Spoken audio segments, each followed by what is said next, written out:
นาลุบนาติดบ้านเนาะก็มีอยู่น้ำเนาะแต่กบเขียดผมก็ออกห้องอยู่ตอน3 โมงเขาเจ้าบริลูกการเขาเจ้าว่าถามเขาเจ้าเนาะน้ำกำลังออกคักอยู่ได้พี่น้องบรรยากาศยามเช้าพี่น้องแข่งขมวนกับฝนตกคืนนี้ก็คือว่าสองเทื่อเนาะเพราะว่าฝนตกตอน6 โมง7 โมงก็หยุดอีกตอนเช้ามา3 โมงก็ตกอีกแต่ว่าถ่ายบรรยากาศยามเช้าพี่น้องเนาะให้พี่ให้น้องได้เบิ่งว่าแข่งขมวนนี่ก็ฮ้อนมาหลายวันแล้วเนาะแต่สงกรานต์มาก็บ่ตกเห็น2 เทื่อเพิ่นตกเนาะถือว่าโอ้ยมีแห้งใบไม้ใบตอกเนาะแต่ว่ากบเขียดก็บ่ออกหลายเนาะมันบ่มีหลายคือแต่เก่ากบเขียดพี่น้องตกลงมากับพอดีอากาศสดชื่นสดใสเนาะเพราะมันร้อนหลายมันตกก็ถือว่าดีเพราะว่าไอ้งัวควายก็อึดน้ำอยู่น้ำกิน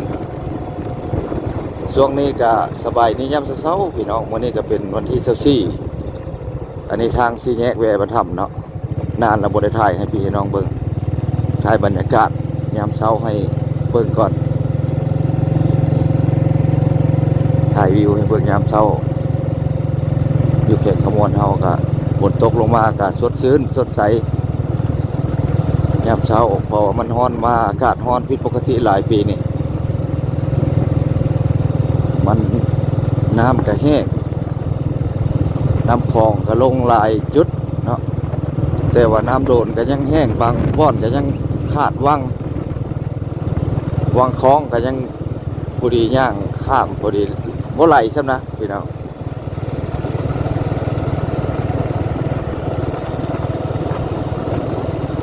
หลังจากเลิกสงกรานต์มาเนาะพอแป้งก็มันอากาศร้อนหลายก็บ่ได้ไปทางใดพี่น้องฝากถึงพี่น้องเฮาผู้ติดตามใหม่หรือว่า FC เฮาเนาะเข้ามาติดตามรับชมยามประกาศ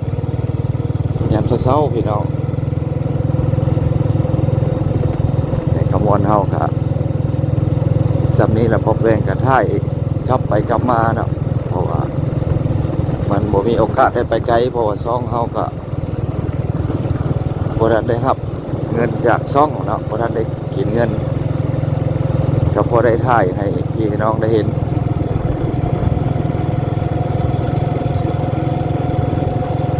เขาจุด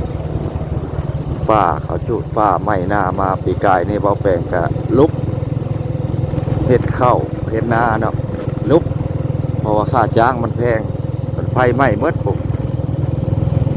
ก่อไฟก่อนอย่างมันไหม้ทุ่งไหม้นั้น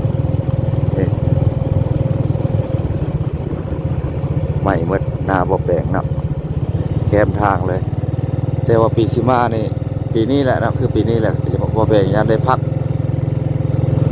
ยันบริเวณเพราะว่าคนบ่เพียงพอเนาะแรงงานบ่เพียงพอได้เฮ็ดให้นาก็ยันได้พักน้ำก็ซ้ำนี้ล่ะบ่ฮ้งบ่ไหลย้อนซ้ำเนาะชาตกเสือโยไหลบ่มันง่ายเนาะสังขารล่วงยามเช้ากับโอ้ซ้ำนี้นะบรรยากาศยามเช้ากับซ้ำนี้แหละเนาะภูบรรทับเนี่ยงามเขียวงามดินก็ยังแห้งกระดุกกระเดื่องอยู่บนตกบางแห้งๆนึงยังแห้งกระแดงอยู่โอ้ดินบนทันอิ่มน้ำอันนี้ดินบนทันอิ่มน้ำแล้วยังแห้งอยู่ตัวนี้ก็คือทงส่วนแตงโมเขาเจ้าก็จะแตงโมเจ้านะเขาเจ้าก็ลงนาปีนะนาอยู่ในนาตีบ้านก็งามนะแต่ว่าบ่ใส่ปุ๋ยก็ได้เข้าดีอยู่งามแคบทางเลยติดถนนแคบทางเลยต่อไปทางเส้นนี้มันสิเป็นทางใหญ่เพราะว่าเป็นขยายสายทางมากว้างเป็นทางแดงเป็นทางสวนที่เป็นปูยางครับบางที่ปีนี้พวกท่าน2027นี่ 2027นี่แหละย่านได้ปลูกเส้นนี้เป็นเส้นทางใหญ่แน่นี่ถ่ายบรรยากาศวิวให้เบิ่งเนาะออกมาจากเนาะได้ตกคืนนี้ก็ได้ขอผู้เพิ่นไปการได้น้อยหนึงเพิ่นว่าเขียดกบมาดิได้น้อยเดียวกบบ่ได้หลายมันออกบ่หลายนะกบใหม่เนาะญาติต้มนี่น้ำพงได้ตัวนี้นี่พงนี่อันนี้พงล่ะแต่ว่าบดนาลุบนาติดบ้านเนาะก็มีอยู่น้ำเนาะแต่กบเขียดผมก็ออกห้องอยู่ตอน3 โมงเขาจะบริลูกการเขาจะว่าถามเขาเจ้าเนาะน้ำกำลังออกคักอยู่ได้พี่น้องบางเทื่อสิน้ำลงมาอีกบุจักเนาะตอนแรงนี่นะฝนน้ำลงมาอีกมืดยังมืดอยู่เลยพี่น้องทางไตผมมันสิเป็นพายุไปจากเนาะพายุมาริลาบอกคนบอกพายุมาริลาเนาะมาจากประเทศจีนเพิ่นว่าพายุมาริลาอีกเพิ่นว่าเนาะมันหลายพายุเนาะสมือนี่มันบ่เป็นฝนเป็นพายุพี่น้องเนาะแห้งหมดน้ำในส่วนนี้บ่เคยแห้งจักเทื่อ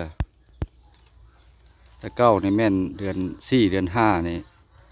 พี่ยังอยู่หินพี่อันนี้แห้งลงเลยเจ้าเบิ้งเรื่องแดดปีนี้นะสมควรเนาะ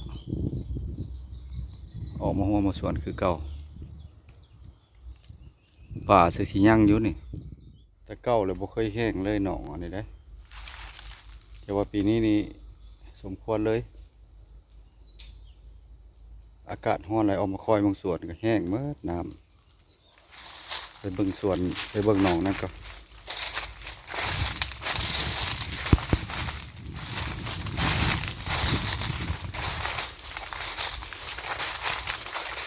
ห่านนี่ก็หิวเยื่อหิวอาหารเบาะเลย1 2 3 4 5 6ตัวลูก6ตัวเนาะเบาะแล้ว7ใช่หรอเด็กตัวนี้7 ตัวอยากเยื่อแล้วได้นี่เลยฝนตกคืนนี้ก็น้ำพุ่งบ่หลายเนาะมาก็ได้ถ่ายให้เบิ่งตามทางนั่นแหละถ่ายบรรยากาศน้ำออกบ่หลายแต่ว่ามันร้อนพี่น้องก็ใครก็บ่ตกเนาะสังขารล่วงเมื่อวานเนี่ยประมาณ6 โมงครึ่งประมาณ7 โมงนี่แหละตกบ่ฮอดชั่วโมงนึงเนาะ30-40 นาทีเกือบชั่วโมงเนาะแล้วก็มาห้าวลงกระแทกตอนเวลา3 โมงกลางคืนจะมีฝนตกหนักพี่น้องอยู่ที่ตลาดลัก3ฝนตกหนักจะแก่ขมวนเฮาถ่ายตอนตี 3เนาะ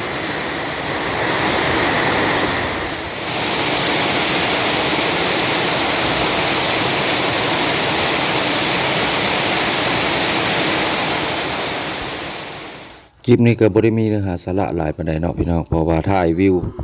ฝนตกสังขารล่วงอยู่แข่งขมวนเฮาก็ซ้ำนี้มันแดดมาหลายวันแล้วสงกรานต์เพิ่นก็บ่ได้ตกให้เนาะแต่เป็นสงกรานต์สังขารล่วงในวันที่3 5ที่24ก็คือมื้อนี้ได้ถ่ายวิวให้เบิ่ง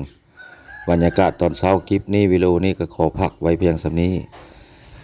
คลิปนี้ก็ไปก่อนเด้อพี่น้องหมดสุขภาพติดตามและเข้าเป็นกำลังใจในเด้อพี่น้องชาวไทยเฮาหรือว่าชาวลาวเฮาทางต่างประเทศเนาะหรือว่าทางใดก็แล้วแต่เนาะไปก่อนหมดสุขพี่น้องทางซ่องบ่าวแปลงบรรณาไปก่อนเด้อพี่น้องเฮา